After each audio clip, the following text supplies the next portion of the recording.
Да, если даже...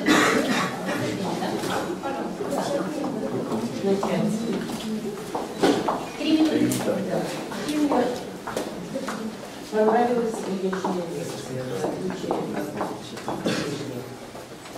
Она, автор, не несет в своем сердце никакой злобы. Понимаете, не акцентируется на сегодняшних конкретных недостатках. Все-таки за 18 лет страна двигалась так, и созрело общество, пусть оно в миниатюре сегодня, но оно созрело. И вот это позитивное настроение было в сегодняшней лекции. Вот это очень радует. Хотелось бы, чтобы молодежь придерживалась такого мнения, потому что на разрушении, на полном хаосе ничего доброго построить нельзя. Уже были у нас опыты, все знают, особенно старшего поколения. И хотелось бы, чтобы все это двигалось за ура. А мне понравилось то, что мы не отклонились на персонали. Очень это важно. Вот это я хотела отметить. Спасибо большое. В отношении я бы хотела, чтобы было еще какое-то содержательное высказывание в отношении к тому, ситуация сейчас мне напомнила в тексте по культурному политику, если такие очевидные Владимир Маскевич, когда культурную политику все сравнил, потом описывает игры 20 века, вот разные. И он говорит о том, что игры 20 века воспитали такую особую категорию людей,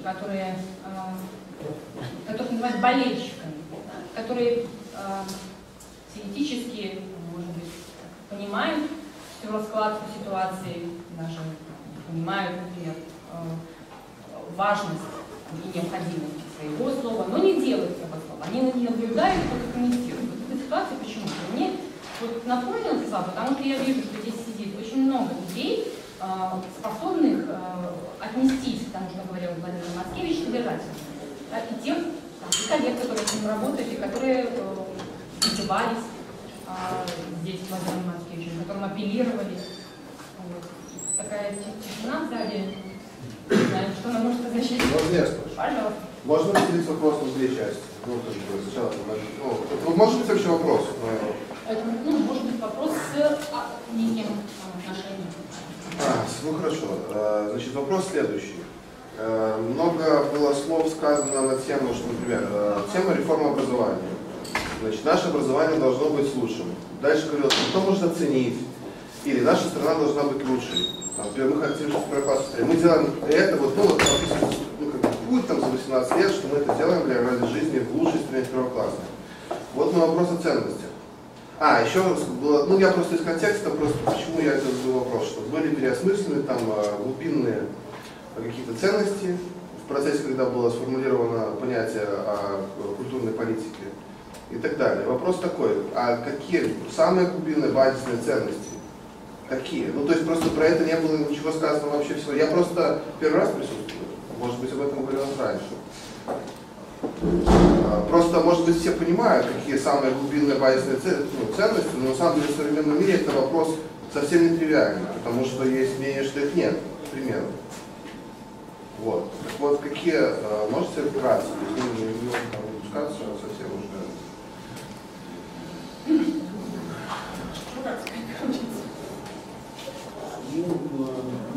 Наверное, не еще раз.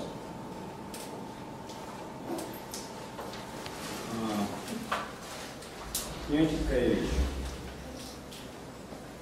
Я думаю, ни один человек про себя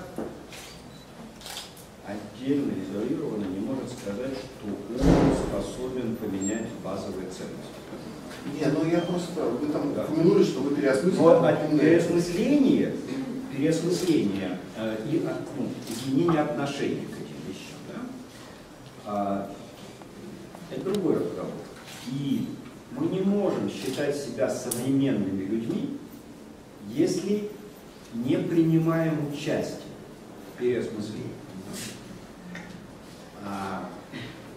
Соответственно, есть ценности, которые для меня более важны, и есть те, которые как бы в меньшей степени. Да? Вот скажем, в современном мире происходит, я бы сказал так, фундаментальная революция в отношении к ценностям феминности, мускулинности, половых ролей там, и так далее. Да? Меня особо эта сторона никогда не занимала. Просто в силу моей деятельности там, и так далее. За исключением чисто педагогических каких-то концепций, связанных с фундаментальным педагогическим там, отношением к воспитанию взрослого человека, значит, ролей мужчины и женщин, освоение этих вещей. За пределами этого как-то меня особо это не волновало, пока меня там, в одном из интервью на христианском сайте украинском не спросили об моем отношении к этому. Почему я не люблю мнение высказывать? Естественно, оно у меня есть. Ну, я его и высказал. После этого, значит, меня быстренько зачислили в гомофобы.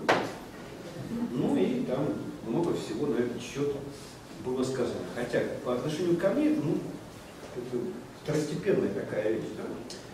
Ну вот, скажем, все, что связано с правами человека, меня очень сильно волнует и задевает.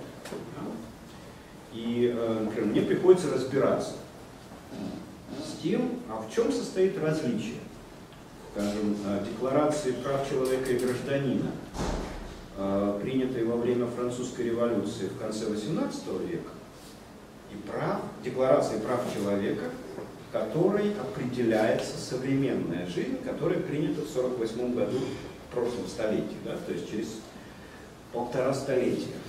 И, к сожалению, я, задумавшись об этом, обнаруживаю, что большинство людей не задумывается, не осмысливает вот эту разницу. На эту тему мы вот с моими коллегами, с Егором Годовольской, целую книгу написали про гражданство. Не знаю, здесь она есть, или ее разошлась? Да, вот есть, да. И там, понимаете, какая вещь? Не понимая этого, мы, с одной стороны, имеем людей, живущих еще почти средневековыми представлениями о гражданстве, совпадающими с подданством. Они подданные, не самостоятельные, не свободные люди. С другой стороны, мы имеем новое поколение,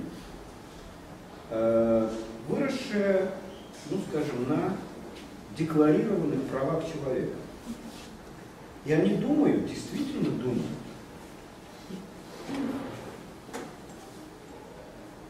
что эти права у них есть. С одной стороны, они впадают, скажем, в ересь качания прав. Просто на пустом месте, знаете, такое выражение, скачать право.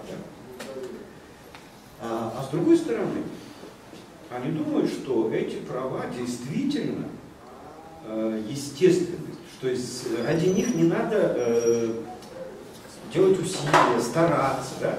Что за них не платится цена какая-то, да? Что это все вот само по себе возникло и есть. Это все не так. И поэтому без понимания этого всего мы не можем много чего не можем. Много чего не можем. Мы, например, не можем разобраться с тем, что происходит в нашей стране сегодня.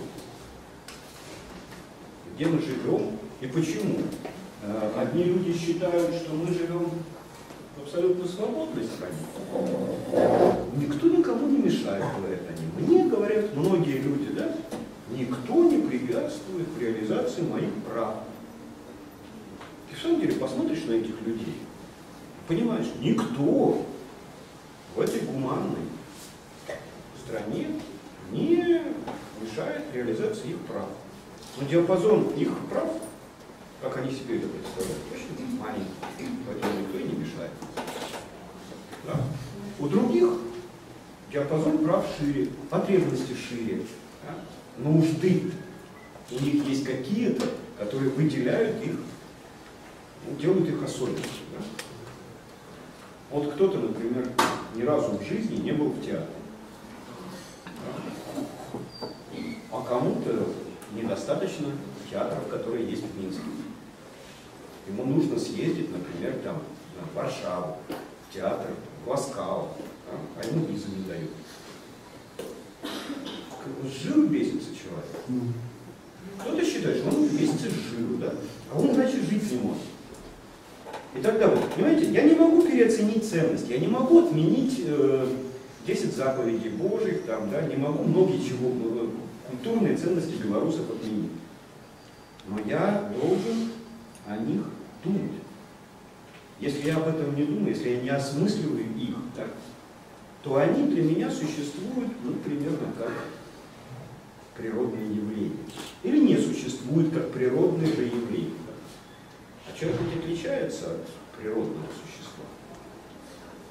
И как писали Стругацкие по этому поводу, что все, что естественно, наименее пристало человеку. Хорошо быть кисарем, хорошо собакой. Я хочу пописывать, я хочу покакать. А вот люди, они живут иначе. Им много чего нельзя, много чего запрещено. Ну, например, запрещено обижать другого человека. Моя свобода кончается у кончика носа кривицкого. Чего не скажешь про собачку, например. Она его может покусать, если он ей не понравится. И ничего за это не будет.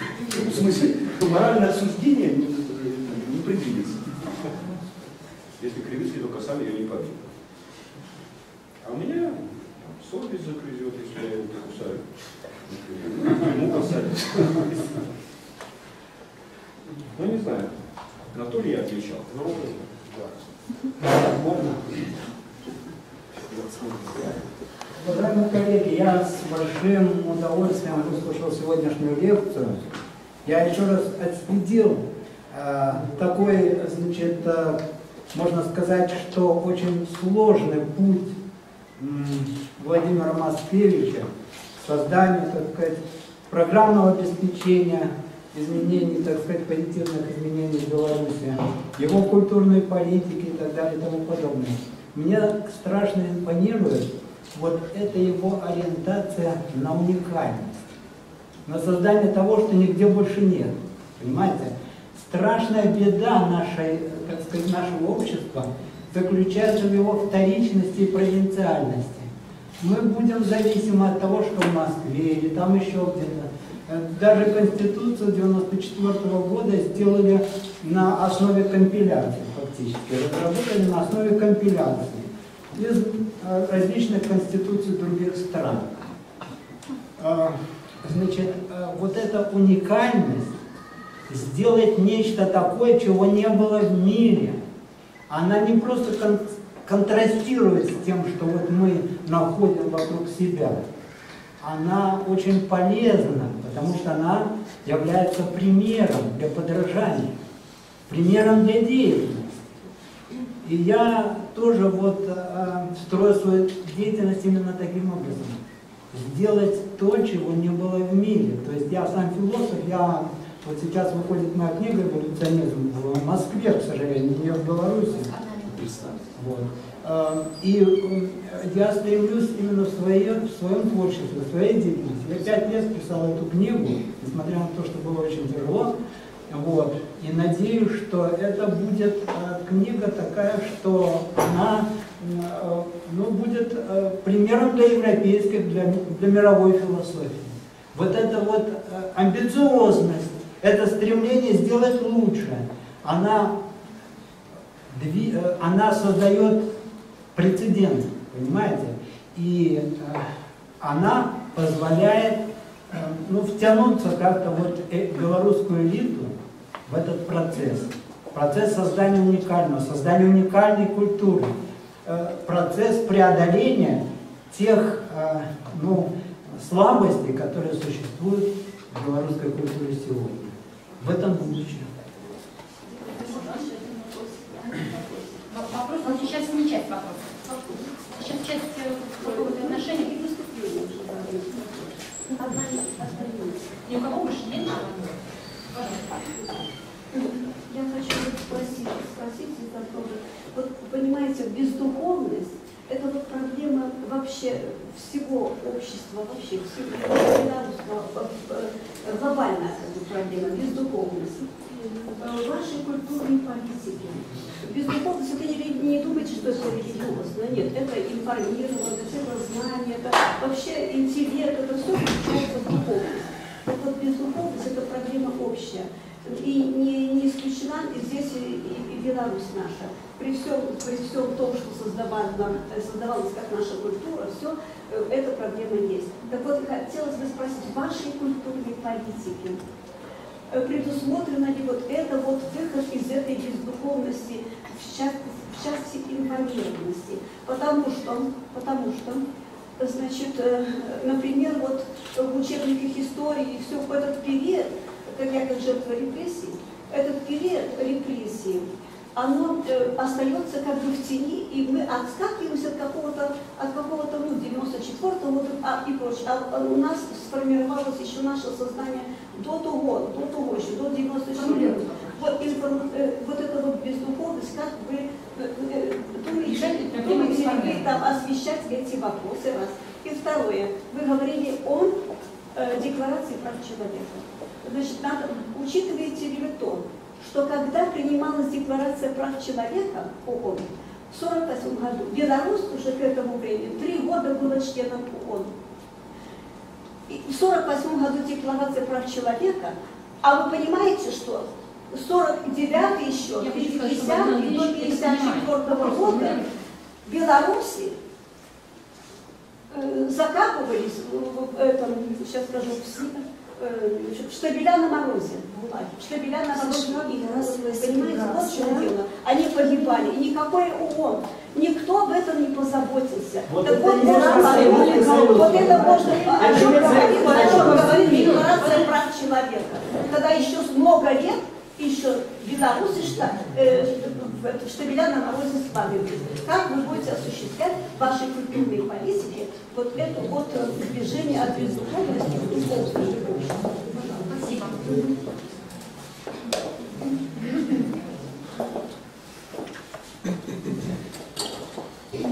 Владимир Владимирович, я хотела, вот, наверное, в дополнение к ранее заданному вопросу, но еще один. Все-таки вот основной посыл миру, который вы сейчас несли в ходе вот этой вашей лекции, возможно, можно ответ совместить, вот, отвечая на два вопроса. Городу и миру сегодня вот вы вещали. Может быть, вы могли бы совместить вот вопрос ранее заданный и мой сейчас. Что вот все-таки как квинтэссенция миру вы сегодня хотели сказать?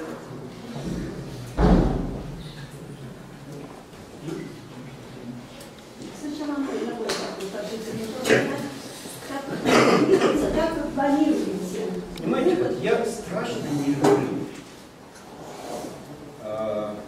досужих рассуждений про духовность.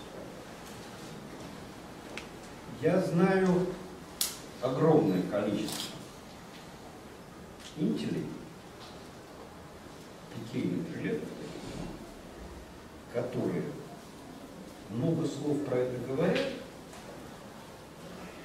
но боюсь, что за этим не стоит никакой духовности.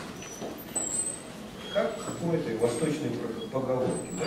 Сколько ни говори халва, во рту слаще не станет.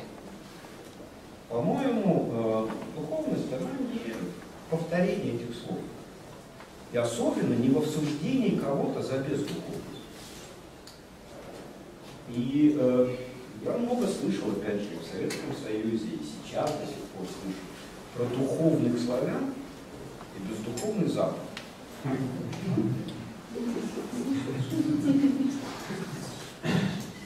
По-моему, это фундаментальная ложь.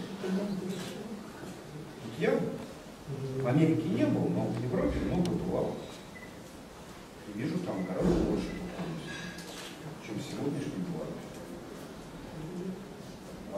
Ну, например, любовь к родному жилищу,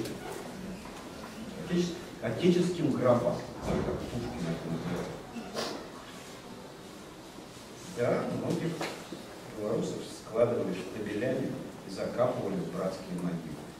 Даже не в могилу, а просто в землю. Сохранение. Да, где ни крестов, ни отметин, ничего. Да? После этого духовные архитекторы проектировали стадион, закатывали в бетон эти захоронения. Вот асфальт, да, вот асфальт. Это духовность. Это бездуховность. Когда приезжают немцы и говорят, понимаете, да, наши предки, отцы, братья, погибали здесь, сюда их загнал фашизм, да? Они принесли много горя вам. Но мы хотим отметки сделать, что они здесь захоронены. Белорусы говорят, нет, мы своих не захоронили. Да? Ну что происходит с куропатами? Я родился в тюрьме. Я родился в 1956 году, а моих родителей освободили только в 1958. Я не застал, я не помню. Рассказываю. Я видел город, куда сослали моих родителей. Я потом сына своего 7-летнего туда возил. И встретил там знакомую моей мамы. Зашли мы к ней, она рассказывает про тех людей, которых, я ребенком оттуда меня увидел, которых я должен был бы знать. Мне говорят, этого зарезали, этот спился, этот сам кого-то зарезал и сидит, и так далее. Да? Это тот город, и это было в конце 80-х годов, это про то, что вы говорили, можно было вещи оставить.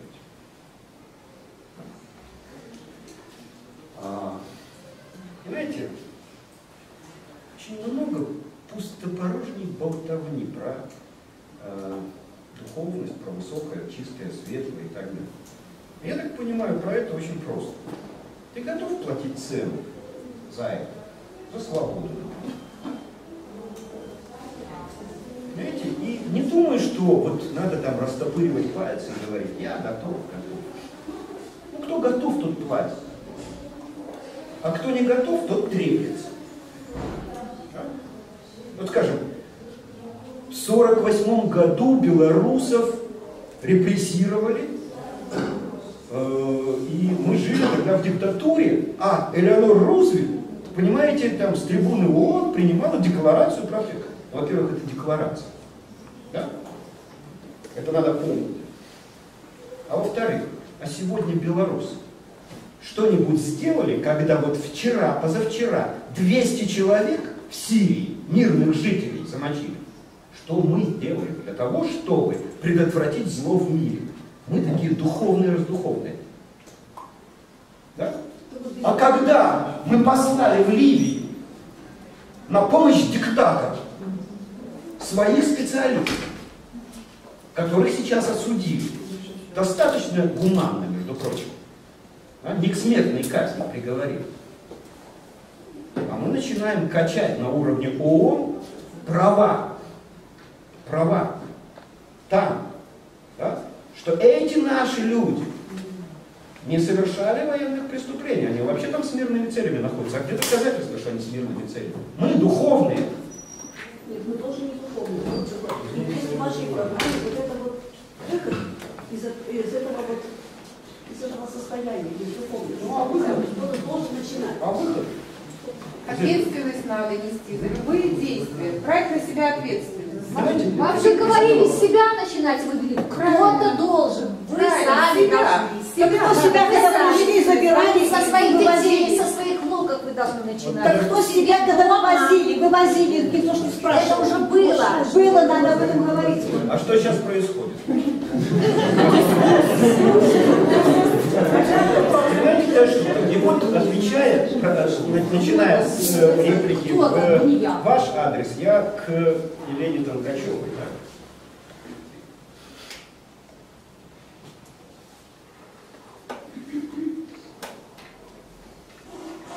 Знаете, вот, наверное, мне плохо удается некоторые вещи говорить на словах. Мне проще делать некоторые вещи. Да? Да нет, не написать. Знаете, однажды я выразил готовность умереть. В общем, у меня было время разобраться, как я отношусь с тем, как я отношусь к смерти, готов ли я умереть за то, что считаю ценным, там, и так далее. Ну и дальше как бы вот этот вот духовный опыт, который я не могу передать, не могу рассказать, он со мной остается. И я боюсь, что вообще никто его понять не может. Да, кроме тех людей, которыми я прошел вот это вместе. Поэтому я не могу про это рассказывать. Но я могу отсылаться к тому, кто может. Да? А к тому, кто может, я это как бы в своих терминах называю перформативом. Да? Бог есть любовь. Понимаете? Бог есть любовь. Иисус – Сын Божий и Бог. Да? Одна из ипостасей Бога. И Он умер за нас с вами. Вот это было. Это то, что во всей Библии написано. Да? Вначале было Слово. И Слово было у Бога, и Слово было у Бога. Я всего лишь жалкий эпигон не того, кто был Богом, любовью и Словом, и кто умер, принеся в жертву себя за нас с вами, за наше с вами спасение. Я всего лишь повторяю эти слова. Единственное, что я могу повторять и отсылаться, да? Отсылаться к этому. И могу пытаться уподоблять свою жизнь, уподоблять издалека жалкое подобие вот этого. Лена, я несу себя в Беларусь. Я живу вот так. Да, я пишу книжки, я говорю, вот, выступаю с лекциями. И я понимаю, что слова, они слова и есть. Если эти слова не перформативны, если за право их произносить я не готов платить цену, ну, например, цену претерпевания ненависти за произнесенные слова, когда меня не любят, меня не понимают, там и так далее. И вот только тогда, когда я понимаю, что я буду говорить то, что считаю истинным, независимо от того, как это будет воспринято другими, как это понравится. Да? Я говорил, что Советский Союз есть империя зла в Советском Союзе. Да? Я не помню, когда это в Евпатории можно было оставить чемодан на пляж. Его сперли бы моментально. Нет, я 2 раза ездила. Я говорил это в Советском Союзе, и я готов повторять это в собрании самых агрессивных ветеранов. А детей выпускали свободно. И не боялись, и они нам помогали. А теперь не Это да. Но знаете, как это? Детей тогда было много.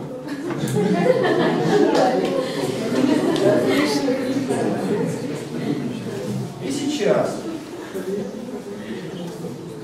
я пытаюсь делать то же самое. Делать то же самое и понимаю, что единственное, что я могу в этом плане предъявить, да, это готовность платить цену. Если не готов платить цену, ну, значит, ничего не несешь. И слова твои ничего не стоят. Готов платить цену, ну, ровно это стоит твои слова. Вот и все. Я иначе не знаю, да. Поэтому кто-то говорит, вот, блин, у нас там это самое, нет образования, там и так далее. Я то же самое это говорю. Но после этого я это пытаюсь сделать, прикладывая к этому все усилия, все, как бы, все то, что я могу, да. Если я говорю про права человека, то, во-первых, как бы, я понимаю, где кончаются мои права, и не нарушаю прав другого человека. С одной стороны, а с другой стороны, я пытаюсь то, что в моих силах в данном случае, не считая это своей главной обязанностью, но то, что в моих силах, делать для того, чтобы эти права как ценность защищать. Я понимаю декларации. Элеонора Рузвельт не могла спасти моих дедов, которых через 3 года после принятия Декларации прав человека репрессировали, отправили в Сибирь. Да? Но понимаете, я ведь знаю, что Моисей, который спустился с горы Синай, выбив на камне, там, не убить, да? Это было 3000 лет назад. до сих пор люди, зная эту заповедь, не убить, убивают друг друга. Но от этого заповедь, 10 заповедей Божьих, не становятся менее значимыми для нашей жизни. И Декларация прав человека, сделанная лучшими представителями человечества в 1948 году, является декларацией, определяющей, в том числе, мое поведение, Лены Тонкачевой и многих других людей. Олеся Беляцкого, который знал, что его посадят, да, и тем не менее не сбежал. Он знал, он платит цену. Да, и я ему верю. А вот если бы он, проговорив это, сбежал, потом создавал бы из эмиграции, правительственную эмиграцию, ну, я в 10 раз подумал, верить ему или не верить. А люди, которые платят цену, им я верю. И поэтому, когда про мою культурную политику, которой я занимаюсь 18 лет, мне говорят, ну это слова. Соглашаюсь, да, это слова. Но за эти слова многие люди вместе со мной, делающие это, платят цену. Кто-то не хочет платить. Много людей ушло. Кто-то, нахватавшись слов из культурной политики, из этих книг, сейчас тоже пишет книжки, работая в других местах, не ссылаясь, не упоминая. Но они ушли. И они, несмотря на то, что повторяют слова, которые вычитали в моих книжках или услышали от меня, не имеют никакого отношения к культурной политике. Кто-то сказал, что тут я имен не называю. Я могу назвать имена, которые, людей, которые занимают очень высокие посты в белорусском государстве сейчас, да, которые просто плагиатом занимаются из каких-то моих книг. Да? Вот те политики сегодня, которые раздербанили на цитаты стратегию 2012, это не плагиат, это другого рода творчество. Но есть плагиат, есть люди, которым было трудно вместе со мной заниматься культурной политикой. Иногда сидеть без гроша в кармане месяцами. Да? Они предпочли хорошие заработки. Да? Но для этого надо было просто чуть-чуть отступить от ценностей, от правды, от истины, от красоты. Чуть-чуть. Этого было достаточно. Ну вот это, собственно, и есть переоценка ценностей, да, и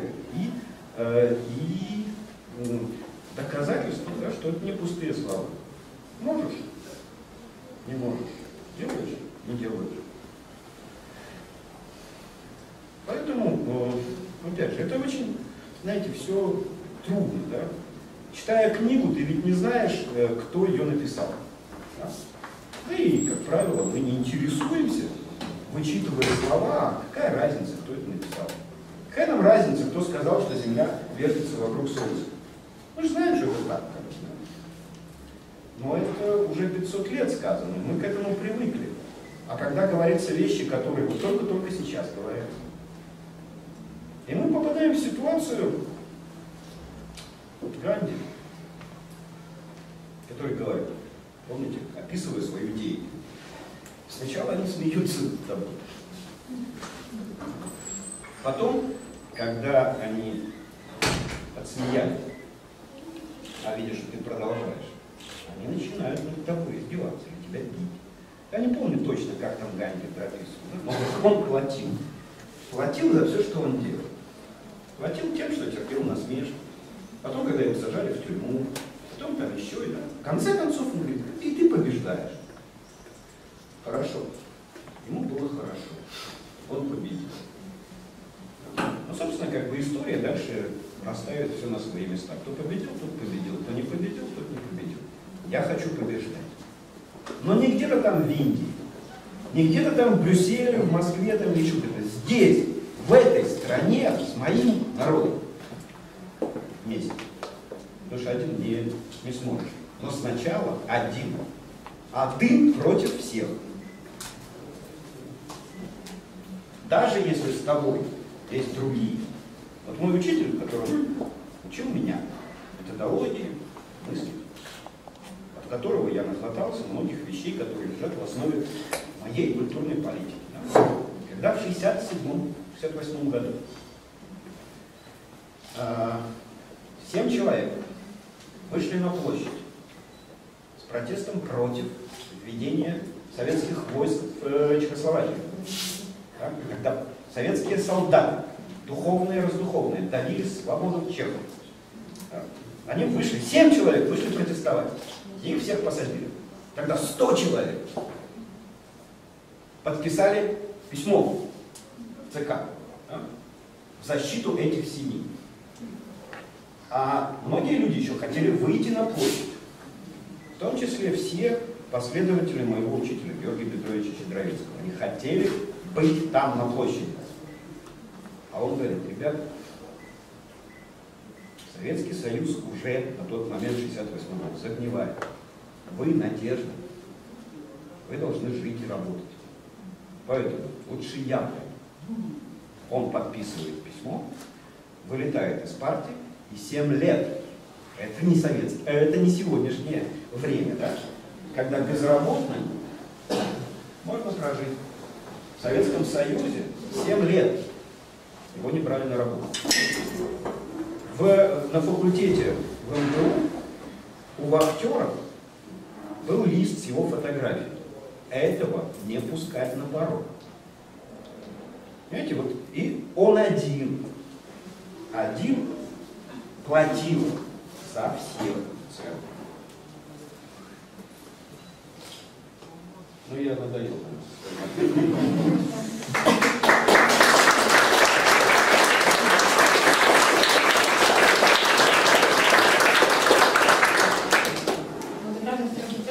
Спасибо большое за лекцию.